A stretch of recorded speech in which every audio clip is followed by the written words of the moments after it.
ایک روایت مجھے یاد آ گئی، دلی کے ایک بہت بڑے عالم ہیں حضرت شاہ ولی اللہ محدث دہلوی، سبحان اللہ، بہت علم حدیث کے اسپیشلسٹ ہیں اور بہت بڑے محدث ہیں۔ سبحان اللہ۔ وہ فرماتے ہیں کہ میں نے سوچا کہ ایک بار اسی جگہ جا کے میلاد پڑھوں جہاں حضور کی پیدائش ہوئی تھی۔ اپنا اپنا ذوق ہوتا ہے، تو وہ اسی مقام پر جا کر میلاد پڑھنے لگے جہاں پر حقیقت میں حضور کی ولادت ہوئی تھی۔ سبحان اللہ۔ تو تھوڑی دیر کے بعد انہیں مستی آئی اور آنکھ بند ہو گئی مارے وجد کے، اور جب آنکھ کھلی تو کیا دیکھا کہ جیسے برسات کے موسم میں آسمان سے بارش کے قطرے گرتے ہیں، ایسے اس جگہ پہ نور کے قطرے آسمان سے گر رہے ہیں۔ سبحان اللہ، واہ واہ۔ تو وہ چونکہ اللہ والے لوگ تھے، انہوں نے دل ہی دل میں اپنے خدا سے پوچھ لیا اور اللہ کی طرف سے انہیں مل بھی گیا دل ہی میں جواب۔ انہوں نے عرض کیا میرے مولا یہاں پر یہ نور کی بارش کیسی ہے؟ تو اللہ نے فرمایا میرے بندے تجھے نہیں معلوم کہ یہاں میرے حضور کا ذکر ہو رہا ہے، اور جہاں بھی میرے محبوب کا تذکرہ ہوتا ہے میری عزت کی قسم صرف جنات و انسان نہیں، میری رحمت کے فرشتے بھی اترتے ہیں۔ سبحان اللہ۔ تو یہ جو نور دیکھ رہے ہو یہ نور کچھ نہیں، یہ رحمت کے فرشتوں کی بارات اتر رہی ہے ذکر رسول سننے کے لیے۔ سبحان اللہ، سبحان اللہ۔ تو آپ بتائیے اگر اخلاص ہو، خلوص ہو، محبت ہو اور وہی چاہت ہو تو حضور کے لیے کوئی دقت نہیں، وہ وہاں بھی آ سکتے ہیں یہاں بھی آ سکتے ہیں۔ سبحان اللہ، بے شک۔ اور جیسے مکہ میں میلاد پڑھی جائے تو فرشتے سنتے ہیں، تو توخانہ کی بھی میلاد کو بھی فرشتے سننے آئے ہیں۔ سبحان اللہ، بے شک۔ تو ہم لوگ جب بھی میلاد میں بیٹھے تو یہ تصور رہے سبحان اللہ کہ بغل میں صرف ہمارے یہ بھائی نہیں بیٹھے، نہ جانے کس کا سایہ ہو یہاں۔ واہ، تو اس عقیدت کے ساتھ ہم سنیں۔ انشاءاللہ۔ آج ہم چاہتے ہیں کہ کچھ آپ لوگوں کو سکھا دیں، اور جلسے ہوتے ہی اسی لیے ہے کہ نالج بڑھے، علم بڑھے اور ایمان اور عقیدے کی اصلاح ہو۔ بے شک۔ لطف لینے کے لیے یہ تو لطف مل جائے وہ الگ بات ہے، مگر مقصد ہے اصلاح اور مقصد ہے اپنا علم بڑھانا۔ آپ لوگ ہمیشہ سنتے رہے ہیں کہ اللہ نے سب سے پہلے اپنے نور سے اپنے نبی کا نور بنایا اور اپنے نبی کے نور سے پھر ساری دنیا بنایا، لیکن اس کی تفصیل آپ لوگوں کو نہیں پتا کہ کیسے کیسے بنایا، کب بنایا، کیا طریقہ تھا۔ تو آج ہم چاہتے ہیں کہ یہ چیز سمجھا دیں آپ کو، جی سبحان اللہ۔ تو آپ غور سے سنیں تاکہ اگر آپ کو یاد ہو جائے میری یہ بات، اور آپ بھی اپنے گھر میں سنا دیں اپنے بچوں کو، اور سنا کر کے سلام پڑھ لیں تو آپ کے گھر میں میلاد ہو جائے۔ سبحان اللہ، بے شک۔ میں حضور کی زندگی جہاں بھی پڑھی جائے وہ میلادی ہوتی ہے۔ اللہ فرماتا ہے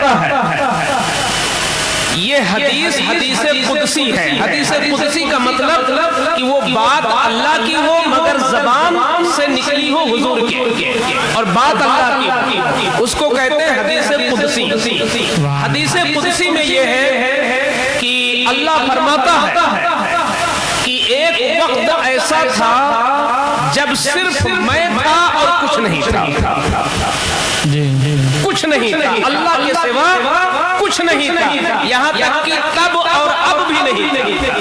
بھئی تب اور اب وقت میں ہوتا ہے، وقت ہی نہیں بناتا، صرف اللہ تھا۔ میں حدیث پڑھتا ہوں، کنتو کنزم مخفیا، میں ایک چھپا خزانہ تھا۔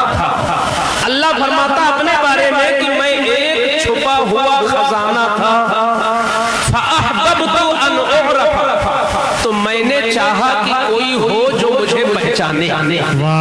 اللہ نے چاہا کوئی ہو جو مجھے جانے، کوئی ہو جو مجھے دیکھے، اور کوئی ہو جو مجھے پہچانے کہ میں کیا ہوں۔ تو اللہ فرماتا ہے تو اس کام کے لیے سب سے پہلے میں نے محمد کو پیدا کیا۔ سبحان اللہ، سبحان اللہ۔ تو اپنے نور سے سب سے پہلے اللہ نے حضور کا نور پیدا کر دیا۔ اب حضور کا نور جب پیدا ہوا تو اس اس حدیث کا نام ہے حدیث نوری جو میں سنانے جا رہا ہوں.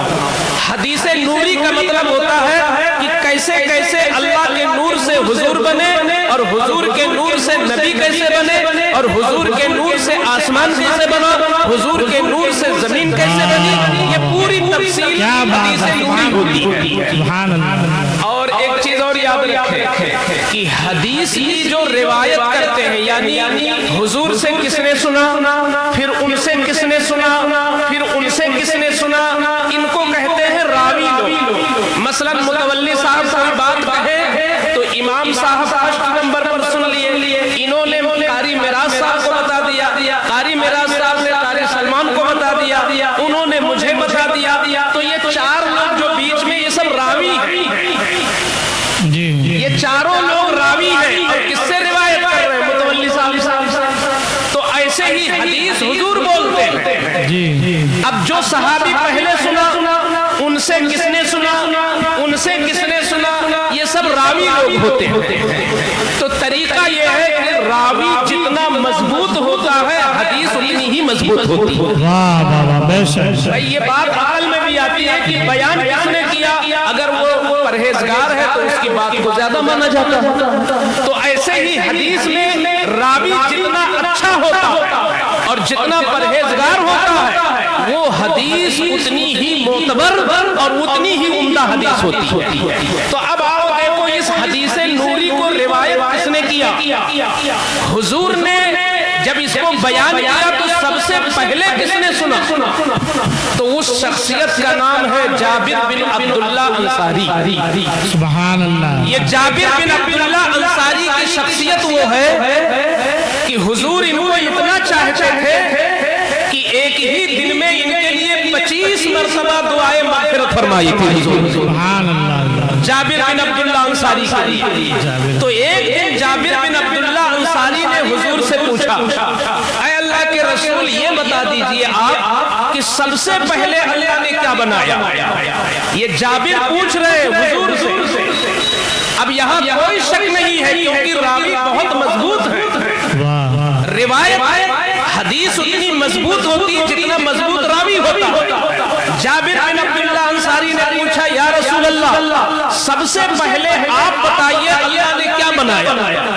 تو حضور نے کہا سنو جابر, سب سے پہلے اللہ نے اپنے نور سے تمہارے نبی کا نور بنایا. سبحان اللہ. تمہارے نبی کا نور بنایا. پوچھا انہوں نے اتنا ہی تھا, مگر حضور کا کرم دیکھیے بہت ساری باتیں بتا دیا. انہوں نے صرف پوچھا تھا یا رسول اللہ سب سے پہلے کیا بنایا. تو اب حضور جب شروع ہوئے تو لمبی بات, اے جابر سنو, سب سے پہلے اللہ نے اپنے نور سے تمہارے اس نبی کا نور بنایا. پھر اس نور کو رکھتا کہا اللہ, کیونکہ نہ زمین بنی تھی ابھی, نہ آسمان بنا تھا ابھی, نہ عرش بنا تھا, نہ سدرہ بنا تھا, کوئی چیز تھی ہی نہیں, بس اللہ اور نور مصطفیٰ, اس کے سوا کچھ نہیں. تو جب اللہ نے بنا دیا نور مصطفیٰ تو رکھا کہا اپنے ہی قرب خاص. واہ واہ واہ. سبحان اللہ. اب یہاں ذرا دیکھو عظمت مصطفیٰ, ذرا دیکھو, ذرا حضور کی عظمت دیکھو. اگر کوئی پی ایم کے ساتھ چائے پی لے تو آدمی سیلفی لیتا ہے, اگر سی ایم کے ساتھ بیٹھک ہو جائے تو فوٹو کھچاتا ہے, اگر کسی کا سفر ایئرپورٹ پر ہو تو آج ہمارے شورائے کرام بھی اس کو کھینچ کر کے موبائل پہ ڈالتے ہیں, دیکھو ہم فلائٹ میں اڑ رہے ہیں, گویا وہ کے لیے وہ بڑی چیز ہوتی ہے. میں کہنا اس سے یہ چاہتا ہوں کہ یہ دنیا کے پی ایم سی ایم کے پاس بیٹھ جاؤ تو اس کو تم بہت بڑی بات مانتے ہو. حضور کی ذات, حضور کا نور اللہ کے قرب میں 12,000 سال تک. سبحان اللہ. سبحان اللہ. اللہ کے قرب میں 12,000 سال تک. اور قرب مانے قربت, قریبی, نزدیکی. تو اللہ کے قرب میں حضور کا نور کتنے دن رہا؟ 12 سال. 12 سال نہیں, 12,000 سال. 12,000 سال. ابھی آپ لوگوں کو ملٹی پلائی کرنا پڑے گا آخر میں بتاؤں گا. یہ اس سے بات پتہ چل جائے گی کہ حضور کی عمر کتنی ہے. واہ واہ. 12,000 سال تک اللہ نے حضور کا نور اپنے ہی قرب میں رکھا. جب 12,000 پورے ہو گئے تب اللہ نے اس نور